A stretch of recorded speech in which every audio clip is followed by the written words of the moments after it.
Olá, conta a história que o procurador brasileiro responsável por negociar nossa independência com Portugal teria ganho propina dos portugueses para fazer um acordo vantajoso, claro, aos portugueses. Assim se abriu um dos piores traços de nossa cultura. Mas temos mesmo a corrupção como uma característica cultural? Nossa conversa é com o Procurador de Justiça Roberto Liviano, presidente do Instituto Não Aceito Corrupção. Roberto, eu acho que a gente poderia começar essa conversa exatamente por aí. Existe uma cultura de corrupção formalizada no caráter do brasileiro?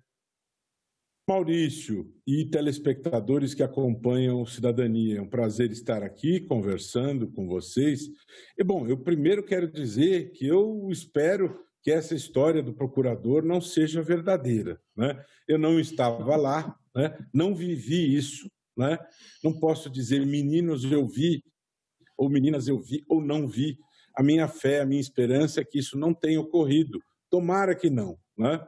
Agora, nós temos um traço cultural relacionado ao problema da corrupção.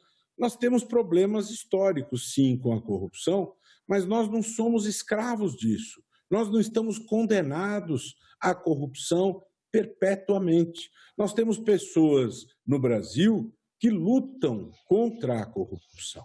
Muitas pessoas querem que o Brasil seja um país livre da corrupção. Mas eu tenho certeza absoluta, tenho convicção, estudei este assunto e sei que a corrupção jamais será extinta. Assim como a desigualdade jamais será extinta, assim como a violência jamais será extinta.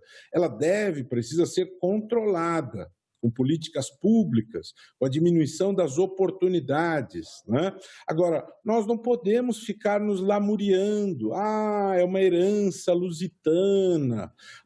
Essas coisas aconteceram. Isto sempre foi assim. Não. E também a questão não se resume a uma herança cultural. Pode ter ocorrido algum fato ao longo da nossa história que pode ter gerado algum tipo de influência, sim, não é?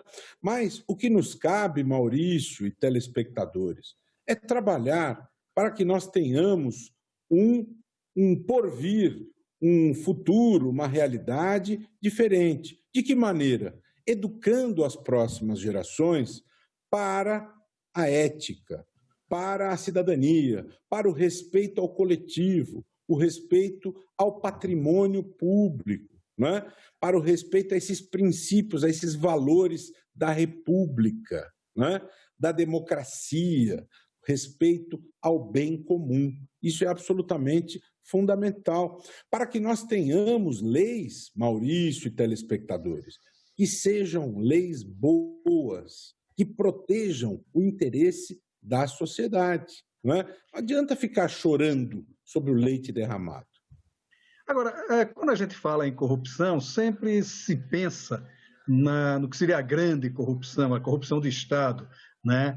Das licitações e etc, etc, etc. Mas a gente tem uma espécie de corrupção cotidiana, aquele que antigamente era a bola que se dava ao guarda de trânsito para que não fosse multado, mas da pessoa que tenta dar a carteirada num show para entrar de graça, enfim, há pessoas que fazem pequenas falsificações, né, em seus currículos, enfim, para ter alguma vantagem que, na verdade, ele não é merecedor. Como é que a gente combateria esse tipo de, que a gente poderia chamar de corrupção cotidiana?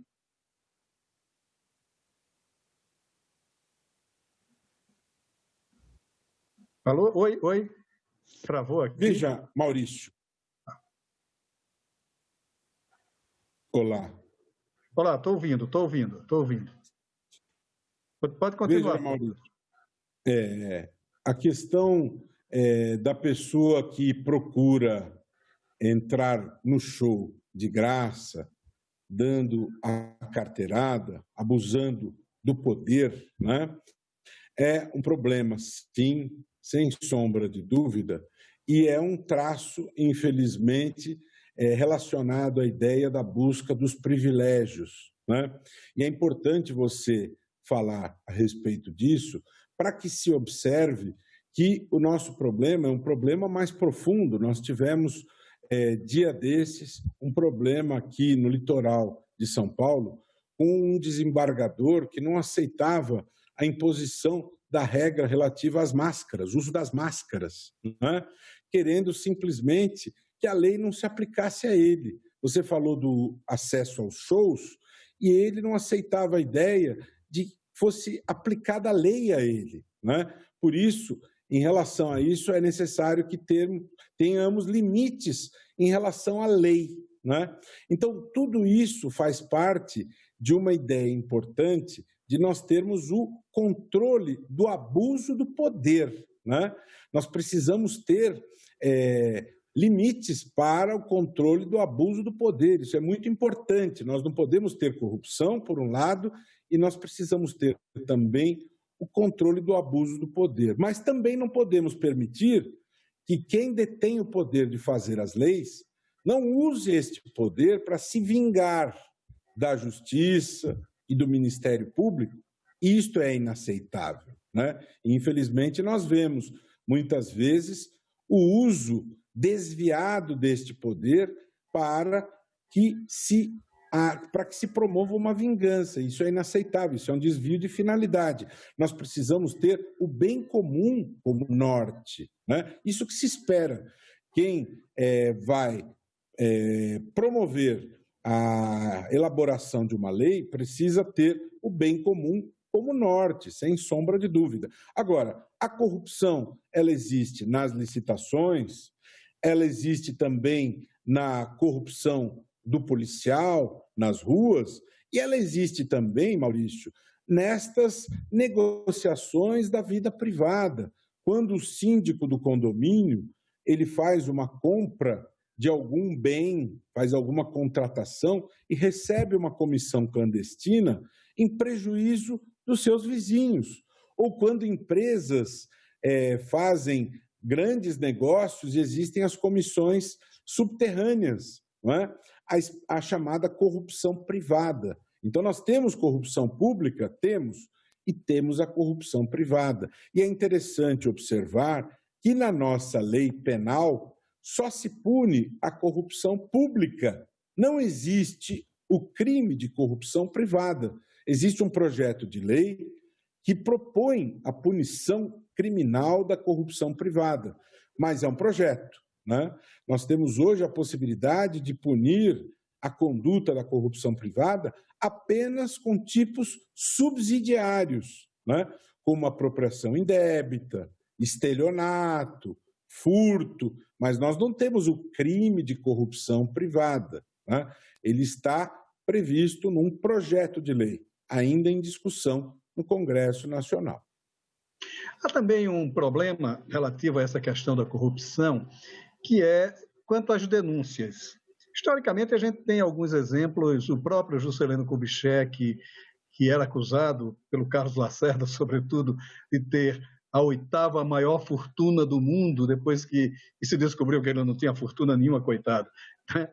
O caso emblemático do Alceni Guerra, que foi acusado de ter comprado bicicletas e guarda-chuvas quando não teve absolutamente nada que ver, e depois fica provado e que a pessoa não teve absolutamente nada, mas aí já manchou a biografia, quer dizer, não há um retorno. E o cuidado com as denúncias de corrupção, como é que deveria também lidar com esse problema? Você tocou numa questão muito importante, aliás, esse caso do Alceni Guerra, né? Ele é tratado numa obra do Mário Rosa, Era dos Escândalos, grande Mário Rosa, grande jornalista, meu amigo, também como eu, colunista no Poder 360, e ele, nesta obra, ele trata justamente desses casos emblemáticos, das crises de imagem, né? E que tipo de lição se deve extrair destas crises, do porta-voz, como ele conduz tudo isso. Eu, como membro do Ministério Público há mais de 28 anos, sempre fui muito cuidadoso ao trabalhar com estas questões, né? Nós não podemos fazer uso abusivo do poder no qual nós estamos investidos, né? Nós não podemos jamais assassinar reputações. É necessário termos muito cuidado ao investigar, ao expor a reputação das pessoas, não é? Porque existem interesses colocados em jogo aí, o patrimônio, a imagem das pessoas, e hoje em dia a imagem de alguém, de uma organização, de uma empresa é aquilo que de mais precioso existe. Então é necessário ter extremo cuidado, extrema prudência ao lidar com tudo isso, né? Denúncias precisam ser embasadas, lastreadas em provas. As denúncias, elas não podem jamais ser meras aventuras, não podem ser gestos irresponsáveis, né? O membro do Ministério Público, quando oferece uma denúncia, ela não pode ser algo duvidoso, incerto. Ela precisa ser algo que vem imbuído de grande probabilidade de certeza, de viabilidade efetiva da condenação. Caso contrário, você pode macular a vida de uma empresa, de uma organização, de uma pessoa, e isso pode trazer consequências devastadoras para aquela pessoa. Então, é necessário que se faça um exercício muito sério, muito criterioso, muito responsável em relação a isto. Para isto, existem os órgãos de controle do trabalho do Ministério Público e dos demais organismos que são dotados de poder. Em relação ao Ministério Público, a Corregedoria e o Conselho Nacional do Ministério Público, justamente criado pela Emenda 45, para que coíba os excessos praticados pelos membros do Ministério Público. E eu sempre fui defensor destes organismos. Quem detém poder precisa ser controlado. Não é possível imaginar o exercício do poder, Maurício, sem controle. Você não pode ter o exercício do poder no campo público sem controle. É saudável que seja assim. Numa democracia, numa república, quem tem poder precisa ser controlado.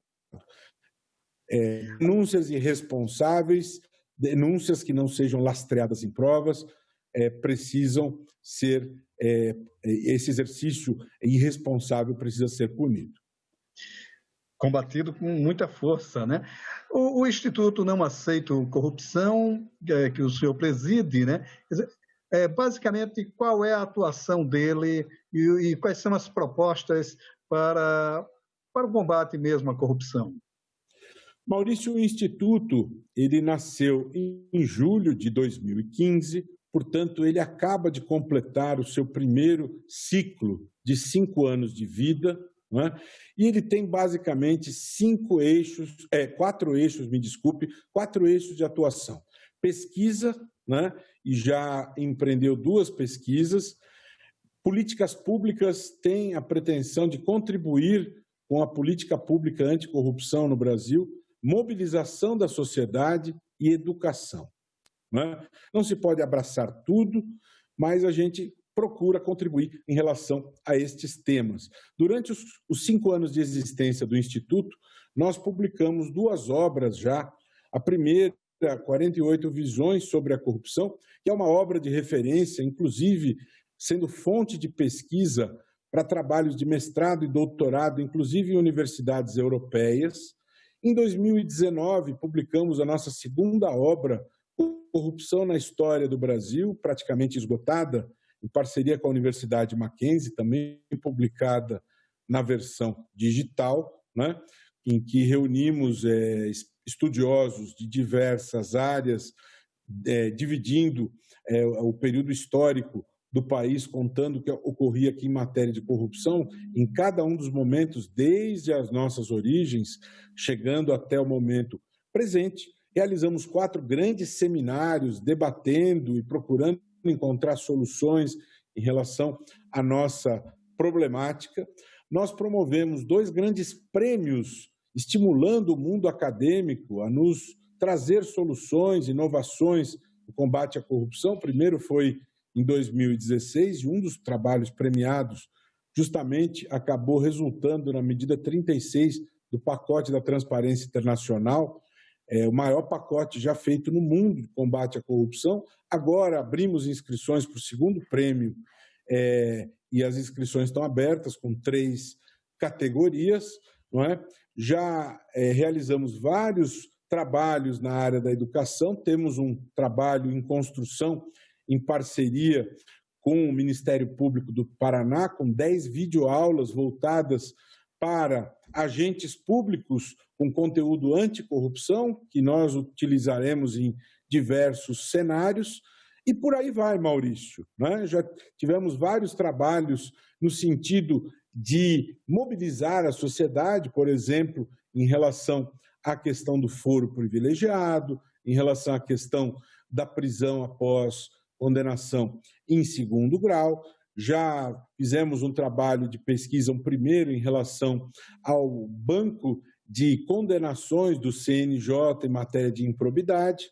Estamos trabalhando num projeto relacionado à ampliação do controle interno das prefeituras, o projeto Controla Brasil, e queremos muito mais, né? Nós temos poucos recursos, mas o Instituto tem muitos sonhos de transformação e de melhoria do combate à corrupção com inteligência. Essa é a nossa busca, e já convido todos que acompanham aí o Cidadania a acessarem. É muito fácil, www.nãoaceitocorrupção.org.br. E vocês também realizaram recentemente, né, um seminário, né, exatamente buscando saber as perspectivas, né, diante de um cenário anticorrupção. E como é que são essas perspectivas? Né? Isso, nós realizamos agora, no mês de julho, na verdade, uma sequência de debates, Maurício. A gente pretendia fazer um grande evento presencial, mas em virtude desse grande drama que a humanidade vive, que é a pandemia, nós precisamos nos adaptar aos novos tempos, né? E aí nós realizamos uma série de debates digitais. Começou no dia 1º, com um webinar com o ex-ministro Sérgio Moro, né? Depois conversamos com Gert Albers, presidente da Control Risk no Brasil. Depois tivemos um debate com a ministra Eliana Calmon. Depois Luiz Antônio, depois o ministro Aires Brito, que foi presidente do Supremo Tribunal Federal, Luiz Antônio Marrei, e ao final, 31 de julho, com Marcelo Taz, sobre ética e comunicação. A ideia nesses debates digitais é promover uma discussão, inclusive com a possibilidade de interação com o nosso público que acompanha o Instituto, promover uma grande discussão sobre as perspectivas no cenário anticorrupção no Brasil. Fazer uma avaliação, verificar o que nós temos evoluído nos últimos anos, quais são as grandes questões, ouvir estes grandes personagens, importantes personagens, sobre tudo isso que está se passando e verificar para onde nós vamos, quais as perspectivas, e termos essa interação, procurarmos interpretar este quadro todo e procurarmos nos situar, contribuirmos para o debate público em relação ao mundo anticorrupção. Essa foi a nossa busca, né? E aí, ao longo do mês de julho, foram 6 grandes debates sobre esta temática. E nós entendemos que esta ideia dos webinars, dos debates digitais, veio para ficar, e nós pretendemos, ao menos, fazer um debate mensal daqui para frente, né? Porque trata-se de algo que não é custoso, as pessoas podem interagir sem se deslocar, né? E podemos promover discussões diversificadas com grandes personalidades. A Constituição de 88 fez aí 40 anos e ela é o marco de reconstituição da democracia brasileira. São 40 anos de democracia já, um período interessantíssimo. Nesse período, houve uma preocupação muito grande no combate à corrupção. E a partir de agora, quer dizer, hoje, como é que está essa visão do brasileiro como um todo no combate à corrupção e quais são as expectativas que a gente tem para além dos próximos 40 anos? Me permita, Maurício, nesses 30 anos aí da Constituição de 88, 30 anos. Nós tivemos uma consolidação importante de direitos, né? A Constituição ela representa um desafio importante para todos nós, porque ela constitucionaliza direitos, e esses direitos todos importantíssimos do ponto de vista social e humano, representam realmente um grande desafio para termos a concretização de tudo isso, né? E existem promessas ainda não cumpridas, né? Há pessoas que dizem que há excessos. A meu ver, eu sinceramente não vejo excessos. É importante que nós tenhamos a garantia constitucionalizada do direito à saúde, do direito à educação, do direito à informação, não é? Do direito à associação. Tudo isso é muito importante que nós tenhamos. Você veja quantos e quantos anos de atraso, Maurício, para termos no Brasil uma lei que garanta o direito de acesso à informação pública. Quantos anos, né, de atraso? A nossa Constituição, ela fala no princípio da publicidade, né? O princípio da publicidade. E nós tivemos, em 2012, a Lei de Acesso à Informação Pública, né? Mais um capítulo importante nessa construção cidadã, republicana, nesta construção tão importante. Ainda nós não nos acostumamos com isso, Maurício. Não nos acostumamos. Ainda a cidadania brasileira não se acostumou com esta postulação. Veja, nosso vizinho aqui de continente, a Colômbia, ela tem uma lei de acesso à informação pública desde 1888. O Brasil abolia a escravidão e a Colômbia já tinha uma lei de acesso à informação pública. A Suécia tem a sua lei de acesso desde 1766. Isso nos dá uma dimensão do quanto nós precisamos caminhar para recuperar esse tempo perdido, né? E a Constituição, ela garante tudo isso para nós. Então, nós precisamos defender essa Constituição como um instrumento que realmente nos protege em relação a todos esses direitos. É absolutamente fundamental. Então, quando eu vejo pessoas falando em rever e retroceder em relação a isso, eu me preocupo, né? A nossa Constituição, ela é um instrumento importantíssimo de garantia de direitos. Nós precisamos caminhar para frente e não para trás, né? Então, nós precisamos, sem sombra de dúvida, consolidar, por exemplo, esta ideia do acesso à informação, né? Isto é, cidadania em construção, né?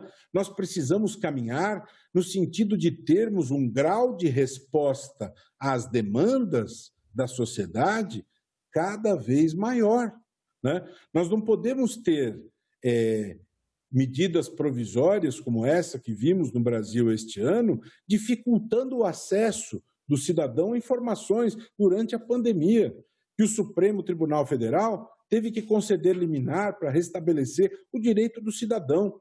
Isso precisa ser coisa do passado, né? O direito do cidadão precisa ser respeitado como algo natural, né? A lei de acesso à informação, precisamos chegar no dia em que isso... mas isso é uma coisa tão óbvia, o direito de acesso à informação, nem precisa de lei. É tão naturalizado que nem precisa de lei. Mas nós estamos muito longe disso, Maurício, né? Então, a nossa Constituição, ela é um instrumento fundamental de garantia de direitos, mas ela ainda é jovem, né? O que nós vemos países que já têm muitas questões já cristalizadas do ponto de vista republicano, nós estamos muito longe disso. As desigualdades sociais no Brasil são abissais, né? Então, nós precisamos combater isto, combater essas desigualdades, essa pobreza, esta corrupção que é corrosiva de tudo isso, de todas essas estas iniquidades, né, de todas as políticas públicas não realizadas, né?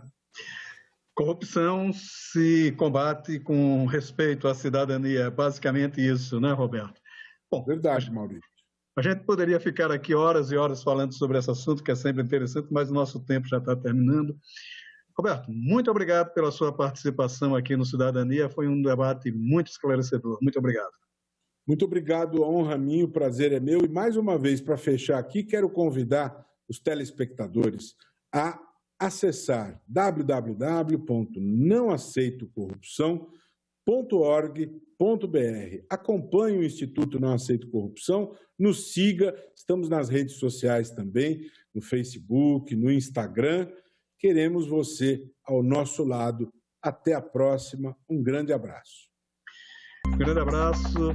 Obrigado pela sua audiência. E se você quiser rever esta ou outras entrevistas, é só acessar nossa página na internet, senado.leg.br/TV, ou nosso canal no YouTube. Muito obrigado pela sua audiência e até o nosso próximo Cidadania.